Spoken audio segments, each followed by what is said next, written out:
मैं पंकज यादव, सहायक आचार्य drawing and painting, राजकीय महाविद्यालय देवगढ़, राजसमंद से आप सभी बीए द्वितीय वर्ष चित्रकला के विद्यार्थियों का आज की कक्षा में स्वागत करता हूँ। इस कक्षा में हम पढ़ रहे थे कि किस प्रकार से बौद्ध गुफाएं बनी थी और बौद्धकालीन चित्रकला किस प्रकार से की गई थी। तो इसी क्रम में हम आगे बढ़ते हुए हमने अनेक गुफाओं के बारे में पढ़ा था। उनमें पढ़ते पढ़ते हम गुफा संख्या 2 के चित्रों तक पहुंच गए थे और गुफा संख्या 2 के चित्रों में भी हम विदुर पंडित की जातक कथा तक पहुंच गए थे। और इसके बाद कौन सी कथा है, कौन से चित्र हैं, उनकी तरफ मैं आपको ले चलता हूँ। तो अगला जो कथानक है वह है शांतिवादी जातक। शांतिवादी जातक, यह जातक से आपको समझ में आ गया होगा कि यह भी भगवान बुद्ध के पूर्व जन्म की ही कथा है। शांतिवादी, पहले शांतिवादी का अर्थ समझ लें। शांतिवादी का अर्थ होता है क्षमा का उपदेश देने वाला। तो पूर्व जन्म की कथा है, तो इसमें ऐसा है कि भगवान बुद्ध एक समय एक सन्यासी के रूप में जन्म लेते हैं और उस सन्यासी का नाम ही शांतिवादी होता है। और आप लोगों को यह भी पता होगा कि भगवान बुद्ध अपने प्रत्येक पूर्व जन्म में किसी न किसी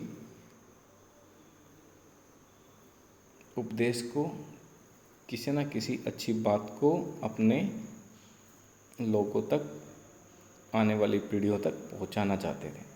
उसी क्रम में यहाँ पे भगवान बुद्ध क्षमा का उपदेश देने के लिए इस कथा में उन्होंने सन्यासी के रूप में जन्म लिया। तो वह इस सन्यासी रूप में किसी एक उपवन में रहा करते थे। और कथानक में क्या है यह मैं आपको बताता हूँ कि वो उपवन में थे और काशी के जो राजा हैं वह उसी उपवन में शिकार करने अपने दास दासियों, रानियों, नर्तकियों और सैनिकों के साथ पधार जाते हैं। अब रात्रि में शिकार करने के बाद जब राजा सो जाता है तो उस राजा को सोता हुआ छोड़कर एक नर्तकी सभी रानियों को, दासियों को, सभी स्त्रियों को शांतिवादी सन्यासी का उपदेश सुनने के लिए ले जाती है। और जब रात्रि में राजा की नींद खुलती है तो वह देखता है कि उसके आसपास कोई नहीं है।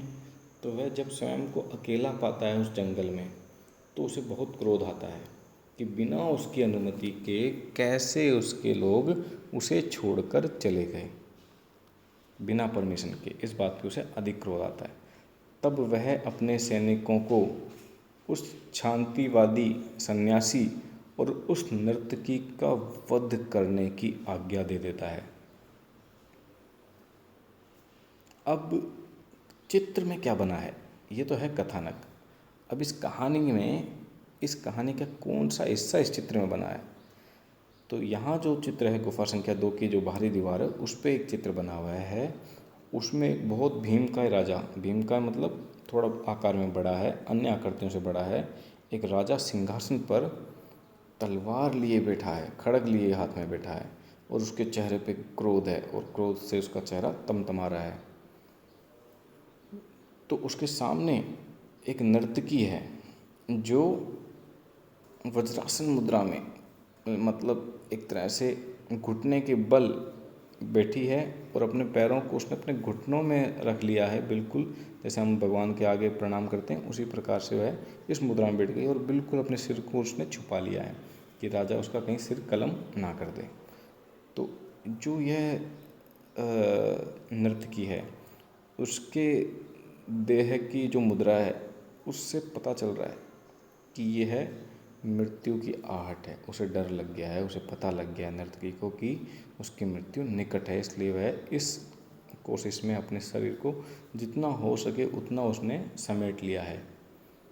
तो यह इस भाव से उसकी मुद्रा से, राजा के चेहरे की मुद्रा से और नर्तकी के शारीरिक अंगों की मुद्रा से यह चित्र बहुत ही सुंदर है और इसका विशेष स्थान है इस चित्र का। यह यहाँ के लगभग सर्वोत्तम चित्रों में से एक चित्र माना जाता है। तो अगला चित्र और देख लेते हैं कि क्या है अगला चित्र।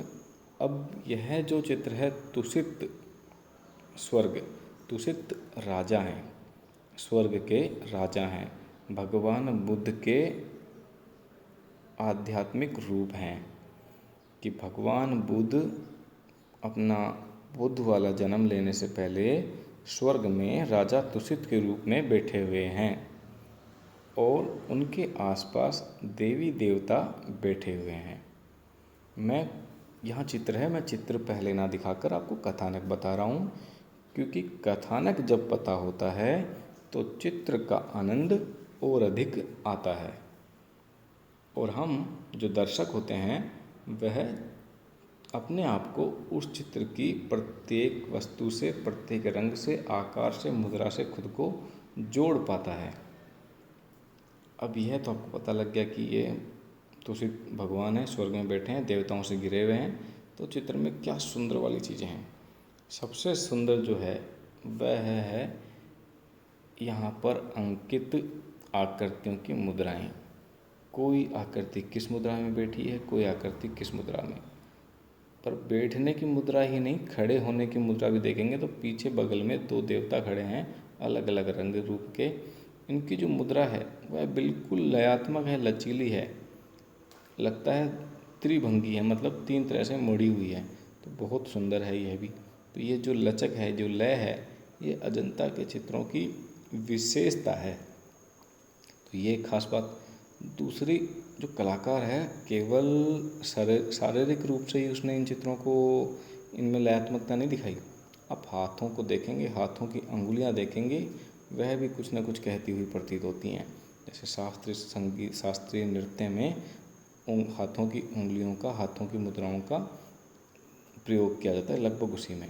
तो यहाँ एक तो जो राजा हैं तुषित, उनके हाथ की जो मुद्रा है इसे धर्म चक्र परिवर्तन की मुद्रा कहा जाता है। एक हाथ लगभग आशीर्वाद की मुद्रा में दूसरे हाथ की ओर और दूसरा हाथ सीधे हाथ की ओर हल्का सा उंगलियों से गोलाई बनाते हुए, इसे धर्म चक्र की मुद्रा कहा जाता है। और तीसरी क्या खास बात दिख रही है आपको इस चित्र में? इस चित्र में जितनी भी आकृतियां हैं वे सभी रत्न आभूषणों से सुसज्जित हैं। यह कलाकार की महानता है। कलाकार की सोच देखिए आप कि स्वर्ग में है, स्वर्ग में देवी देवता जो हैं वह आभूषणों से जड़ित होने चाहिए। तो यह आभूषणों से जड़ित इसलिए बना दिया गया। तो यह एक विशेषता है, विशेष विशेषता है। और आपको क्या दिख रहा है?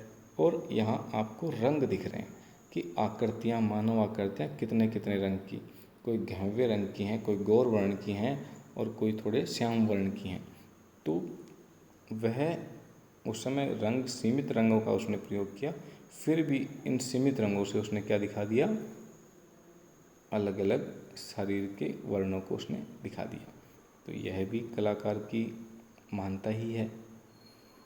अब एक और विशेष बात दिख रही है कि यहाँ पे चित्र में वास्तुकला को और दिखाया है। वास्तुकला आपको यहाँ जो तुषित है उसके अगल बगल में आपको दो स्तंभ दिख रहे होंगे, उसके और दो बाकी जो देवता हैं उनकी आकृतियाँ में भी आपको स्तंभ दिख रहे होंगे। तो लग रहा है ये किसी दरबार में बैठे हैं, किसी बड़े सुंदर भवन में बैठे हैं। तो वास्तुकला से कलाकार ने पूरा का पूरा सीन, पूरा का पूरा दृश्य वास्तविक बनाने का प्रयास किया है।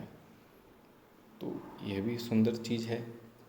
अब इसमें एक चीज़ और देखिए कि जितनी भी आकृतियाँ हैं देवताओं की, उन सब की जो दृष्टि है वह भगवान तुषित की ओर लगी हुई है और उनको एकटक निहार रही है। इन सभी की आँखें अध खुली आँखें हैं, मतलब इनमें भक्ति का भाव है, उनके प्रति प्रेम का भाव है। किसके प्रति? भगवान तुषित के प्रति प्रेम का भाव है। तो यह चित्र इन सभी विशेषताओं के कारण बहुत अधिक सुंदर है और यह चित्र ही नहीं, अजंता के सभी चित्र अपने इसी प्रकार की विशेषताओं के कारण विशेष प्रसिद्ध हैं, विशेष सुंदर हैं। तो आपको ये चित्र समझ में आ गया होगा। अगले चित्र में मैं आपको ले चलता हूँ, वह है 2 बाएं अंगूठे वाली रमणी। तो इसको हम पेंडिंग छोड़ते हैं अगली कक्षा के लिए। तब तक